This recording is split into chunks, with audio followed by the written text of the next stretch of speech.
Okay, and finish off the last 10 then. So question 31, which statement is correct for a voltaic but not for an electrolytic cell? An electrolyte is required. Well, you always need sort of a conductive solution, so I'm not going to go with that one. The anode is where oxidation occurs. Well, middle letter of oxidation is A, and anode starts with A, but remember that's the constant. That's the same in electrolytic and voltaic cells. You always get oxidation at the anode or reduction at the cathode, hence red cat, so I'm not going with that one. Ions move in the electrolyte. Well, yes, we need that one, so I'm not going to go with that one. So electrons flow from the negative electrode to the positive electrode. So that is true for a voltaic one, where the more reactive metal will be the negative electrode, the anode, and then that's where electrons will pass from the more reactive metal to the less reactive metal in order for ions to deposit on it. But if it was an electrolytic cell, well, the negative electrode, remember, electrons don't actually pass through the solution, they just pass to the positive ions, and then the negative ions go over to the positive electrode and release electrons towards it. So the electrons don't move from the negative to the positive electrode. Remember, it's ions that complete the circuit in the electrolytic cell, so I'm going to go with D. 32. Which compound forms both hydrogen and oxygen at the electrodes when a concentrated aqueous solution is electrolyzed? Ki, well, as long as you get a reasonable concentration, then you're going to get hydrogen and iodine produced, so it won't be this one.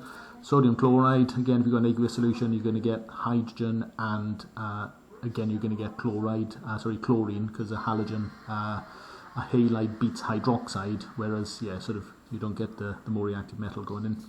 Sulfuric acid, so you're going to get hydrogen from the sulfuric acid, and then hydroxide beats anything else, which includes sulfate, so I like that one. I'm just going to eliminate the last one just to be on the safe side. So silver, that's an unusual one because it's less reactive than hydrogen, so we would get silver metal, we would get oxygen, but we'd get silver plus we'd get oxygen, because again hydroxide beats nitrate, so we're going to go in with C. The next one, we've got Z moles of copper deposited from copper sulfate by a current I in time t. What is the amount of silver in moles deposited by electrolysis from silver nitrate by a current I over 2 in time t2? Oh, this is a complicated one.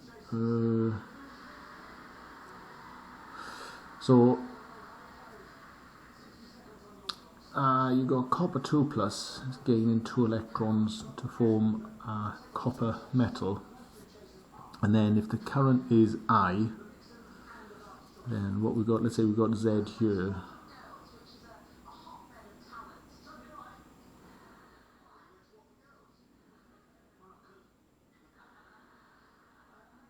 okay, so you've got Z moles of copper formed by a current I in time t. Okay, now what if we had silver ions, which would only have to gain 1 electron, forming silver? How many moles would we get if we had that current but in 2 times? So looking at this kind of ratio, so they go, okay, if the current, you'd need 2 electrons for each copper, so you'd be halving the current, but then you're multiplying the time by 2, so that's going to kind of cancel out that effect around about there. So the fact you've got I2 but then 2T means you've kind of got your kind of 2 electrons in there. So if you had this under the same set of conditions, where basically you've got kind of 2 electrons being delivered because it's I over 2 but 2T, then this would be 2 there, 2 there, and 2 there. So if that's Z for just 1 copper, then this one would be 2Z with regard to the silver. So I'll go in with D. Yeah, that's a tricky one. That's sort of like, it's going to be a lot of people would really fluff that one, I think. Hopefully that was alright. 34 was the general form of the alkyne series. So alkyne, remember, have got a triple bond. So I'm basically looking for this one here. Because this one here is an alkane. So the bottom one is an alkane. This one here is an alkene. And then this one here would be something like benzene, for example, C6H6. So this is the one with the triple bond. Because every time I add that extra bond, going from introducing a double bond, I take off 2 from an alkane to an alkene. If I put in another double bond effectively as a triple bond, then I take off another 2. Which statement is correct about the major reaction between 1-chloropropane, so that's a primary halogenoalkane, and dilute sodium hydroxide solution? The rate equation is second order. That sounds reasonable because I'd imagine this is going to probably proceed by SN2 because it's a primary. So you're going to get the hydroxide ion coming in and then forming the intermediate where then the chloride leaves. The hydroxide ion acts as a Bronsted-Lowry base. Well, it is a Bronsted-Lowry base, but it's not acting as that. It's actually acting as a nucleophile and displacing the chlorine. It's not removing a proton, so it's not acting as a proton acceptor, so it's not this one. The reaction has 2 distinct steps. Well, that would be if it was forming the carbocation, if it was an SN1 mechanism, and it's not going to be a particularly stable carbocation because it's only primary, so I'll eliminate that one. And then water is a product. Well, no, it's not. Sodium chloride will be the other product, and we'll get propanol. So I'll eliminate that one. So we're going to go with A.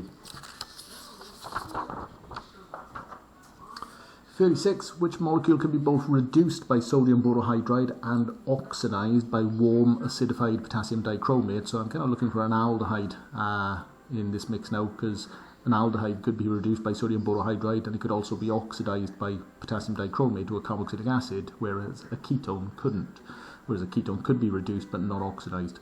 So what we've got going in here we've got, again, it's helpful to sketch these out. So this one here is a secondary alcohol which can be oxidized by potassium dichromate to a ketone, but it can't be reduced. So not that.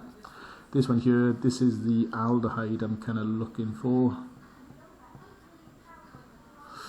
So that can be reduced down to an alcohol. It can oxidize further to a carboxylic acid, so I'm liking this one. Just eliminate these other ones. So here we've got a tertiary alcohol. Well, that can't do anything. It can't be reduced or oxidized. And then in this one here, yeah, there's that kind of ketone I was kind of half expecting to come out. So this can be reduced, but it can't be oxidized. So we want the aldehyde. So that can be B. Which molecule contains a chiral carbon? Well, again, good practice, draw these out. So that first one, well, in fact, they're all the same as the one above, pretty much, isn't they?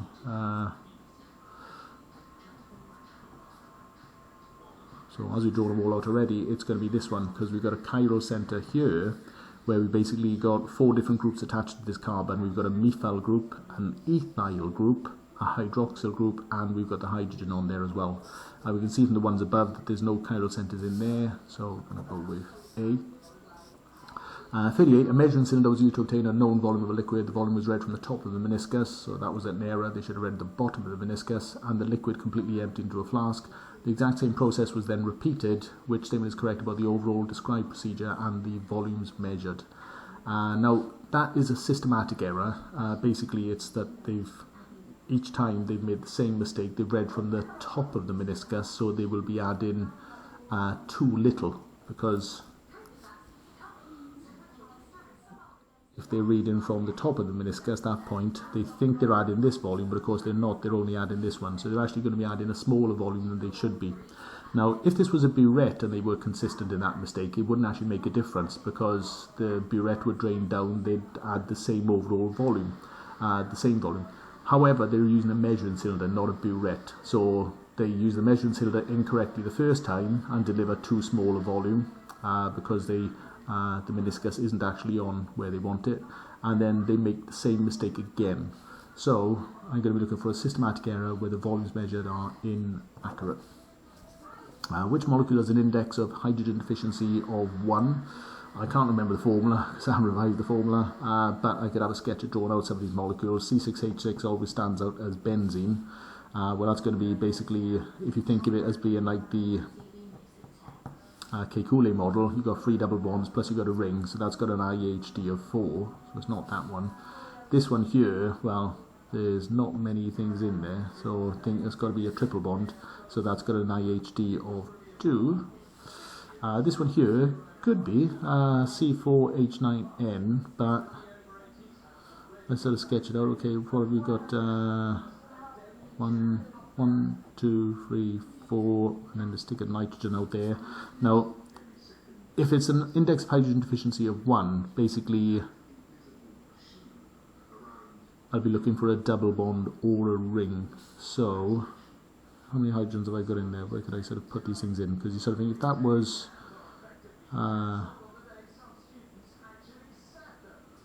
what if I had a double bond in there? Because how many hydrogens have I got? I've got 9 altogether. So if I put 1, 2, 3 here, if I put an amine in there, that's 5. I've only got 4 left to play with.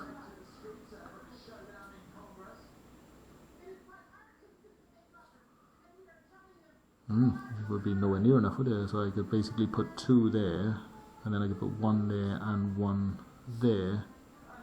And then, and then I've got, could have a double bond in that position then to give me the right number of hydrogens. So this one is looking pretty good actually. That one's got an IHD of 1 because I've just got the 1 double bond.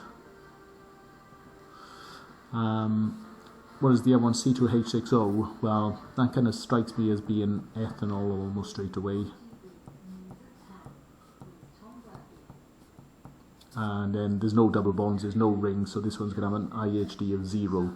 The other possibility would be methoxymethane, where the oxygen be an ether, so basically this stuff. But again, that's IHD, it'd be 0, so we're going to go with C. So knowing the formulas might have helped with that. Luckily I'm an organic chemist, so I came along with this. It could have been an imine, but we won't get into that. And then last but not least, number 40, which analytical technique is used to measure bond lengths? So you just need to remember, right, that's X-ray crystallography, which is very good for measuring bond lengths, bond angles, and also it can tell you which chiral center you actually have, whether it's an R enantiomer or its mirror image, the S enantiomer. And that's the whole paper done.